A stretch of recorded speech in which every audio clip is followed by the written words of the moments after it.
A formação do Mercosul se deu em razão de uma tendência histórica em que diversos fatores concorreram para estimular a cooperação entre Brasil e Argentina. Acerca desse processo, julgue certo ou errado os itens subsequentes. O acordo destinado à criação da Zona de Livre Comércio entre Mercosul e União Europeia foi concluído durante o segundo mandato de Fernando Henrique Cardoso. Esta afirmativa está certa ou errada? Errada. O acordo-quadro foi assinado em dezembro de 1995, no primeiro governo FHC. No entanto, sabemos que um acordo-quadro representa apenas uma etapa intermediária na busca pela concretização do tratado futuro, nesse caso, a Associação Interregional Política e Econômica entre Mercosul e União Europeia. As negociações arrastam-se até hoje. Durante a 11ª Ministerial da OMC, encerrada em 13 de dezembro de 2017, as partes avançaram nas negociações, mas sem a conclusão do acordo Mercosul-União Europeia. Entre os pontos que travam as negociações estão os setores agropecuário e automotivo, além da propriedade intelectual.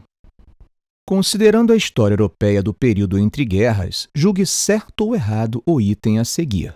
Com o indispensável apoio do governo francês, representado por Raymond Poincaré e Aristide Briand, o britânico Lloyd George propôs, alguns anos depois de terminada a Primeira Guerra, um plano para a estabilização política e a reconstrução da Europa, no qual não se admitia a moratória do pagamento das reparações ditadas pelo Tratado de Versalhes. A afirmativa está certa ou errada? Errada.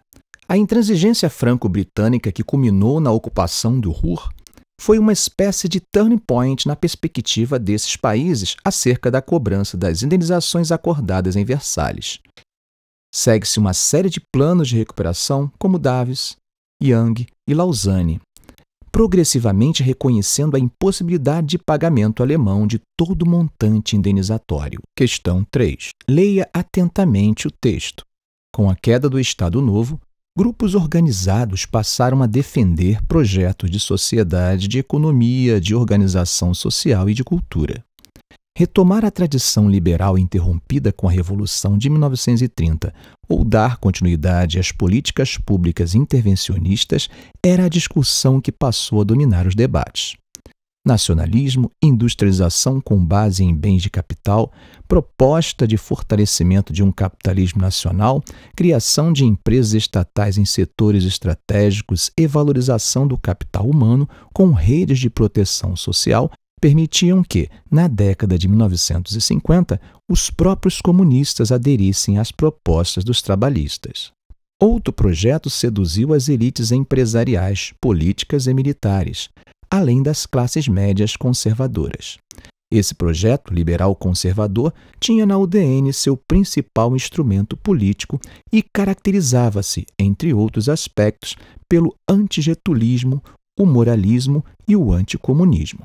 Durante toda a experiência democrática brasileira, entre 1945 e 1964, ambos os projetos disputaram a preferência do eleitorado. No entanto, 3 momentos resultaram em situações de grande conflito. A crise de agosto de 1954, o golpe preventivo liderado pelo general Lott em novembro de 1955 e a campanha da legalidade de 1961. Jorge Ferreira, Crise da República, 1954, 1955 e 1961, em O Brasil Republicano. Tendo o texto como referência inicial e considerando aspectos marcantes do processo histórico brasileiro entre 1945 e 1964, julgue certo ou errado o item subsequente. Sob o ponto de vista econômico, o governo JK se opôs à política getulista, o que explica, em larga medida, o rompimento, em sua sucessão, da aliança PSD-PTB, fato facilitador da vitória do oposicionista Jânio Quadros, candidato escolhido pela UDN. A afirmativa está certa ou errada? Errada. A afirmativa está repleta de equívocos. Vamos usar a velha técnica do Jack, o estripador, e analisar a afirmativa em pedacinhos. Vejamos o trecho. Sob o ponto de vista econômico, o governo JK se opôs à política getulista. A resistência à posse de JK demonstra que o médico mineiro não era uma oposição a Vargas, mas era visto como um representante do getulismo.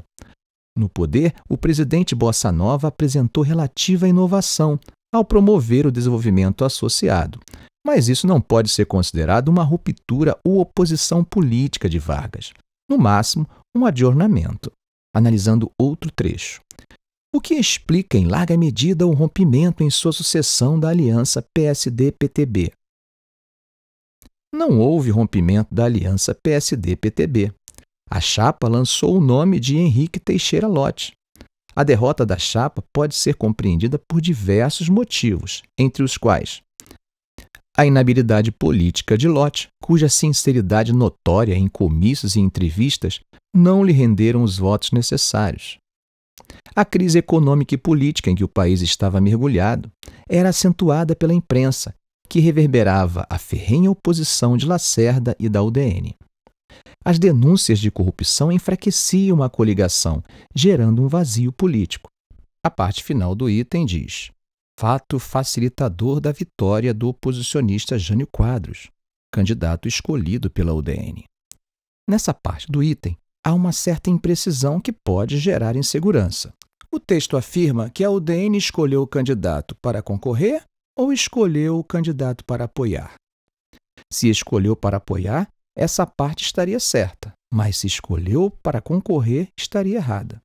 Note que o vazio político abre espaço para o novo, o desconhecido. Os partidos grandes tradicionais estavam desgastados. Jânio lança sua candidatura pelo pequeno PTN. A UDN apoiaria o candidato do PTN e a sua coligação.